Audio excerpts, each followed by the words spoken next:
Do'stlar, bizda xush xabar. Mana Lazbek kelganlar. Zubayr akam sherdalar. Aka nima gap ekan?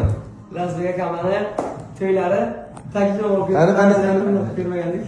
Xo'p, jamoamiz a'zosi, mana o'zlari Jondor filiali rahbari Lazbekda xudo xolasa to'ylari. Lazbekda qiziq tarafi shundaki, Lazbekda ayollari ham aynan bizni korxona vakilasi hisoblanadilar. Bizning kassa bo'limida ish olib boradilar. Xudo xolasa qachonga ekan to'y?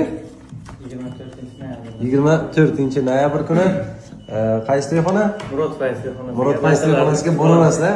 Lazbekda to'yi. Borsinlarmi ularchilar? Borsinlar. Lazbek to'ymasida san'at o'yladi. San'at o'yladi. Boshladik o'yladi. Kengaytirib, xudo xolasa. Yana chiqamiz, xudo xolasa.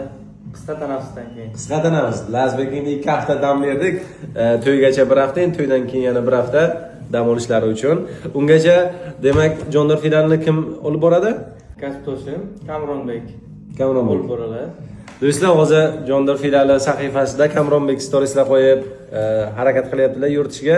Shu u kishini ham qo'llab-quvvatlaylar va ajab emas, Kamronbek ayni damda o'sha sohada sinovdalar. Agar Jondor filialida yaxshi taassurot qoldira olsalar, xudo xolasa kelasi filiallarimiz, balki Galosiyo filialimizni Kamronbekka topshirishimiz ham mumkin. Lazbek, baxtli bo'ling. To'ylar muborak bo'lsin. Aman to'yda kutib qolamiz. Kelaverasizlar. Lazbek uchun bitta like bilan kommentariyaga dil izhorlarini yozib qo'yish esdan chiqmasin. Rahmat hammaga.